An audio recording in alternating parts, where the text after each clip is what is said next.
수많은 사람들은 좋은 자격증 없어요 라고 얘기를 하는데, 그 좋은 자격증이 이면에 있는 걸 유추를 해보면 따면 쉽게 취업이 되는데, 그렇다고 그 따는 과정에서 힘이 너무 들거나 노력이 너무 많이 들어가는 것은 또 좋아하지 않아요.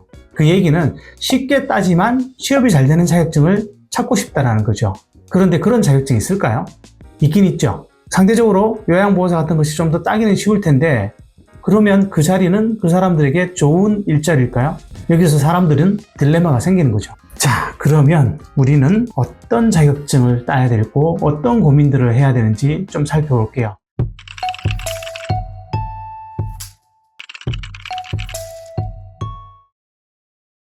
안녕하세요, 구독자 여러분. 무해하지만 사람들에게 도움이 되는 채널을 추구하는 사람과 직업연구소의 정도영입니다. 오늘은 자격증에 대한 이야기들을 해보려고 해요. 자격증. 수많은 사람들이 자격증 추천에 대한 영상들을 올리고 고민들을 올리죠. 그런데 그 수많은 것들이 모두 공연불이 되는 이유는 뭘까요? 제가 최근에 미디어 출연이 좀 많았었는데요. 대부분의 방송이나 유튜브에서는 자격증 관련 요청들이 되게 많았었어요. 그럼에도 불구하고 이런 관련 영상들이 많은데도 해결이 잘 안 되죠. 그런데 커리어 컨설턴트로서 제가 20년 차로 일을 하고 있습니다만은 제 입장에서 보기에는 되게 심플한 논쟁일 수도 있어요. 그럼 어떤 것들을 주의해야 되는지 한번 살펴볼까요? 일단 가장 흔한 질문이 어떤 자격증이 취업이 잘 돼요? 라는 질문이에요. 그런데 이 질문은 좋은 질문일까요? 굉장히 애매한 것들이 많죠. 여기에는 당사자가 어떤 사람인지가 빠져 있어요. 생각해보면 당사자가 어떤 사람인지 빠져 있는데 정확하고 의미 있는 조언이 들어갈 수가 없다라는 것이죠. 쉽게 얘기하면 유망한 자격증이라 하더라도 개인과 맞지 않는 자격증들은 얼마든지 있을 수 있다는 것이죠. 또 사람들이 바라는 좋은 자격증의 특징, 그거 한번 좀 깊이 들어가 볼까요? 수많은 사람들은 좋은 자격증 없어요 라고 얘기를 하는데, 그 좋은 자격증이 이면에 있는 걸 유추를 해보면 따면 쉽게 취업이 되는데, 그렇다고 그 따는 과정에서 힘이 너무 들거나 노력이 너무 많이 들어가는 것은 또 좋아하지 않아요. 그 얘기는 쉽게 따지만 취업이 잘 되는 자격증을 찾고 싶다는 거죠. 그런데 그런 자격증이 있을까요? 있긴 있죠. 상대적으로 요양보호사 같은 것이 좀 더 따기는 쉬울 텐데, 그러면 그 자리는 그 사람들에게 좋은 일자리일까요? 여기서 사람들은 딜레마가 생기는 거죠. 자, 그러면 우리는 어떤 자격증을 따야 되고 어떤 고민들을 해야 되는지 좀 살펴볼게요. 이 부분에 대한 대답은 매우 심플한데요. 첫 번째는 시장의 요구가 있는 자격증인지를 먼저 확인해 봐야 됩니다. 여기서 시장의 요구라고 하는 것은 쉽게 말하면 구인 공고가 그만큼 나오는 자격증인가 하는 것입니다.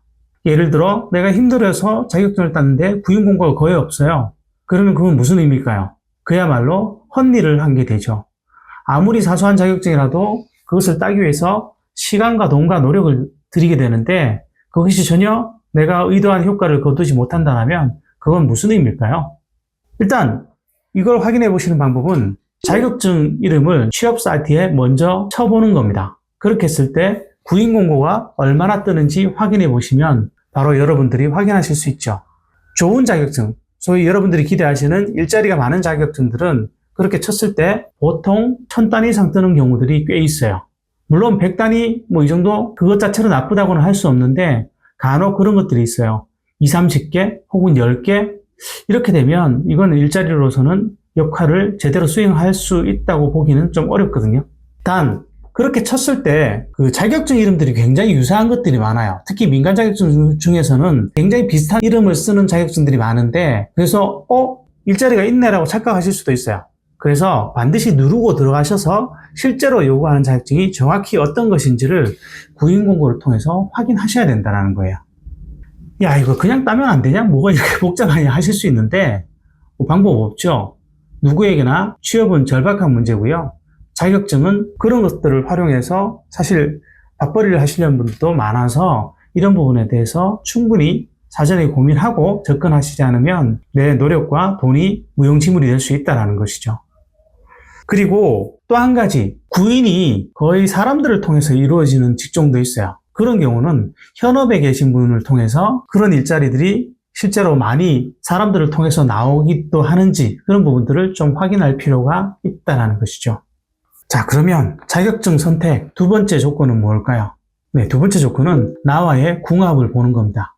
생각해보면 나의 성향 혹은 체력 또는 개인이 처한 상황 등 여러 가지가 있어서 그 자격증의 가치는 당연히 사람에 따라서 달라질 수밖에 없어요. 그리고 자격증 자체가 가치가 있다고 하더라도 내가 그것을 땄는데 막상 해보니까 재미가 없고 힘들더라는 거죠. 예를 들면 제가 예전에 상담했던 분 중에 한 분은 사회복지사에 관심을 가지셨었는데요.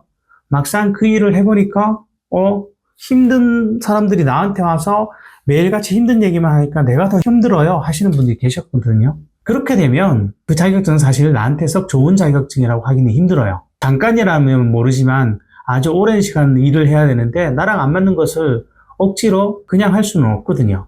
자, 그럴 때 우리는 어떤 선택들을 할 수 있는가? 일단 나와의 적성을 감안했을 때 저는 크게 4가지 정도로 구분해 보셔도 좋으실 것 같아요. 지금 화면에 보이시는 이 4가지를 기준으로 찾아봐도 좋으실 것 같아요. 첫 번째, 기계와 도구입니다. 쉽게 얘기하면 기계나 도구를 다 만지고 몸을 쓰고 손을 쓰는 이런 작업들이 좋으신 분들이 있죠. 이런 분들은 우리가 잘 알고 있는 기술 관련 자격증들이 좋으세요. 대표적인 것들이 전기, 지게차, 선반이나 밀링 같으면 컴퓨터 응용 선반이나 컴퓨터 응용 밀링 이런 것도 있을 것이고요.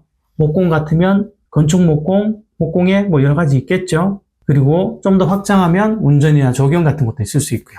두 번째로는 사람을 상대로 하는 것이 나는 좀 더 편하고 좋다라고 하시는 분들이 계실 거예요.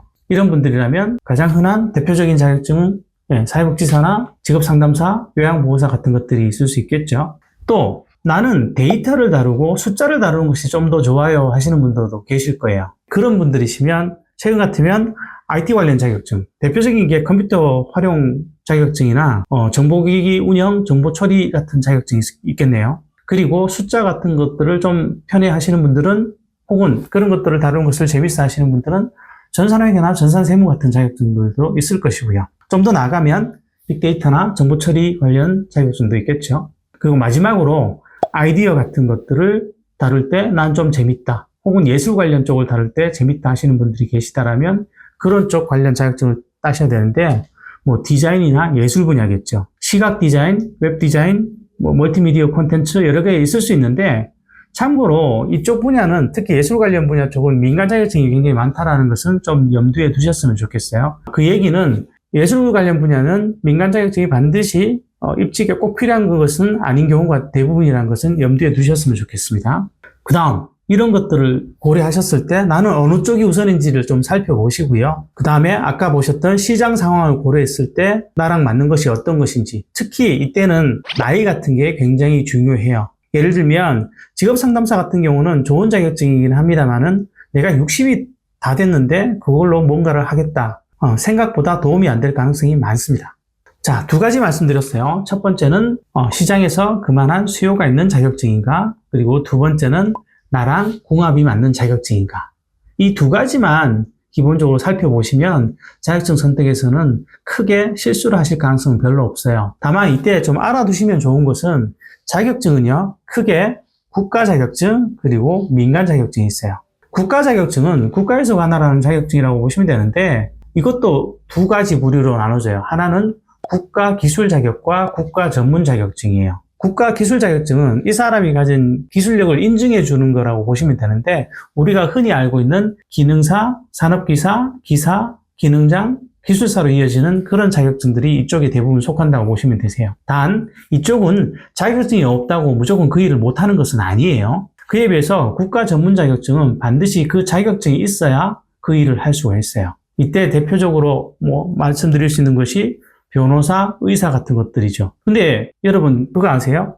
요양보호사도 사회복지사도 다 국가 전문 자격증이에요. 그 자격증이 있어야만 그 일을 할 수 있다는 것이죠. 그 다음에 민간 자격증은 공인 민간 자격증과 일반 등록 민간 자격증이 있는데요. 공인 민간 자격증은 현재로서는 97개 정도밖에 안 돼요. 근데 민간 자격증 전체로 보면 자격증의 개수는 올해 2월 말 기준으로 한 57,000개 정도 됩니다. 굉장히 많죠? 너무 비슷비슷한 것들도 많고 이래서 굉장히 많은 분들이 이거 따면 취업 잘 될 거야 라고 오해를 하시는 경우들이 꽤 있으신데 살펴보고 하셔야 됩니다. 예를 들면 상담이라는 단어가 붙은 자격증들도 굉장히 많은데요. 실제 상담 자격증 중에서 도움이 되는 것들은 정말 몇 개 안 되고요.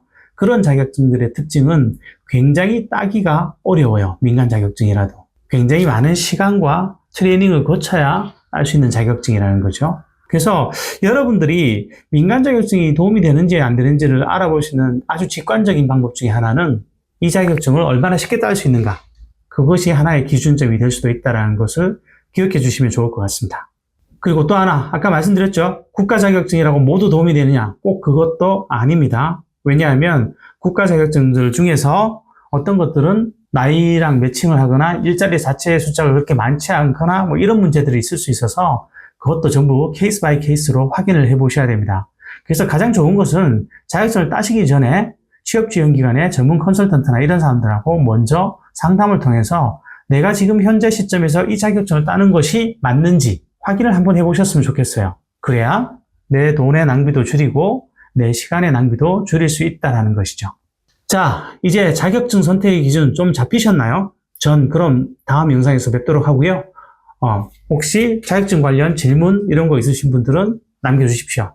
제가 아는 한 답을 달고 또 여러분들의 소중한 의견도 같이 경청하도록 하겠습니다. 고맙습니다.